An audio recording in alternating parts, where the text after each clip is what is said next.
వెట్టిచాకిరీ కార్మికులను, కార్మికుల అక్రమ రవాణా బాధితులను గుర్తించడం కష్టం. ఇదంతా సాధారణమే అనే భ్రమను దాటి వెట్టిచాకిరీ కార్మికులు కఠిన పరిస్థితుల్లో బ్రతుకీడుస్తున్నారు. వెట్టిచాకిరీ కార్మికులకు ప్రాథమిక హక్కులు సైతం నిరాకరించబడుతున్నాయి. బలవంతపు శ్రమ దోపిడీకి అణచివేత కూడా తోడైతే అదే వెట్టిచాకిరీ. అప్పు లేదా ఇతర కారణాలైన ఆచారం, కుల ఆధారితం, ఆర్థిక పరిస్థితి, వారసత్వం వంటి కారణాలతో వెట్టిచాకిరీ ఊబిలో చిక్కుకున్న కార్మికుడు భారత రాజ్యాంగం హామీ ఇచ్చిన కొన్ని హక్కులతో పాటు స్వేచ్ఛను కోల్పోతాడు. ఇది పూర్తిగా మానవ హక్కుల ఉల్లంఘన క్రిందకి వస్తుంది. అప్పు లేదా ఇతర కారణాలతో వెట్టిచాకిరీలో చిక్కుకున్న కార్మికుడు తన కనీస వేతనం పొందే హక్కు, ఉపాధి ఎంపికలో స్వేచ్ఛ, భారతదేశ వ్యాప్తంగా స్వేచ్ఛగా తిరిగే హక్కు మరియు మార్కెట్ విలువకి అనుగుణంగా వారి యొక్క ఆస్తిని గాని ఉత్పత్తులను గాని విక్రయించుకునే హక్కు లాంటి 4 హక్కులతో పాటు స్వేచ్ఛ కూడా కోల్పోతాడు. కొందరి విషయంలో శారీరక హింస, క్రూరమైన బలప్రయోగం మరియు లైంగిక వేధింపులు కూడా ఉంటాయి.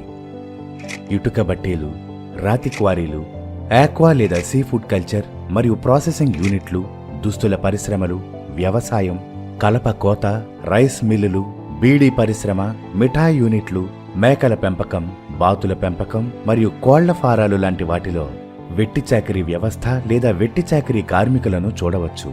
విపరీతమైన అప్పుల కారణంగా, కుటుంబ సంప్రదాయంలో అది ఒక బాధ్యతగా భావించడం వల్ల, సామాజిక ఒత్తిళ్ల కారణంగా, కుల ప్రభావం కారణంగా లేదా భయంకర ఆర్థిక పరిస్థితుల కారణంగా వ్యక్తులు ఈ ఊబిలో చిక్కుకుపోతుంటారు.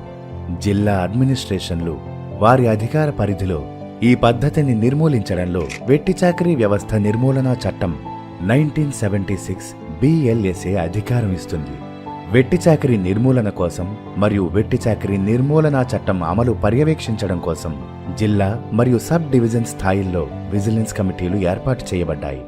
వెట్టిచాకిరీ చేయాలని ఎవరినైనా బలవంతం చేసిన వ్యక్తికి 2 ఏళ్ల జైలు శిక్ష మరియు జరిమానా విధించబడుతుంది.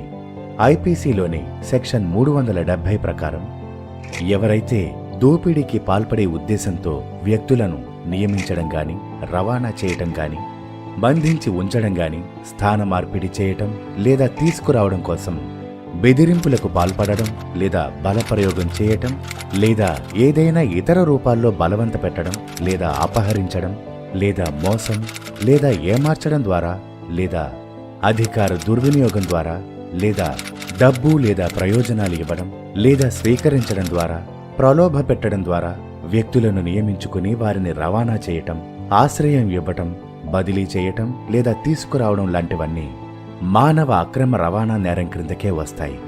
అపోహలు. స్థానికులెవరూ వెట్టిచాకిరీ కార్మికులుగా ఉండరు. వలస కూలీలు మాత్రమే వెట్టిచాకిరీ కార్మికులుగా శ్రమదోపిడీకి గురవుతారు. వాస్తవం. వెట్టిచాకిరీ అనేది వలస కార్మికులకు మాత్రమే పరిమితం కాదు. స్థానికులతో సహా అన్ని నేపథ్యాల వ్యక్తులను ఇది ప్రభావితం చేస్తుంది. స్థానికతతో సంబంధం లేకుండా అప్పులు లేదా ఇతర రకాల బలవంతం కారణంగా తరచుగా దోపిడీ మరియు బలవంతపు పరిస్థితుల్లో పనిచేయాల్సి రావడాన్నే వెట్టిచాకిరీగా పేర్కొంటారు. అపోహ. పిల్లలు మాత్రమే వెట్టిచాకిరీలో ఉంటారు. వయోజనులకు ఆ పరిస్థితి ఉండదు. వాస్తవం. వెట్టిచాకిరీ అనేది పిల్లలతో పాటు వయోజనుల మీద కూడా ప్రభావం చూపగలదు. అలాంటి దోపిడీ నుండి పిల్లలను రక్షించడంలో ప్రాధాన్యత ఇస్తున్నప్పటికీ వయోజనులను కూడా వెట్టిచాకిరీ నుండి రక్షించాల్సింటుంది. ఈ సమస్యలో వయోజనులకు ఎలాంటి మినహాయింపు లేదు.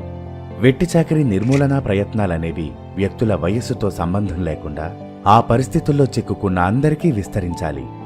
వెట్టిచాకిరీతో దోపిడీకి గురవుతున్న ఎవరి గురించైనా మీకు తెలిస్తే దయచేసి జిల్లా కలెక్టర్ లేదా రెవెన్యూ డివిజనల్ అధికారి లేదా పోలీస్ అధికారిని సంప్రదించండి.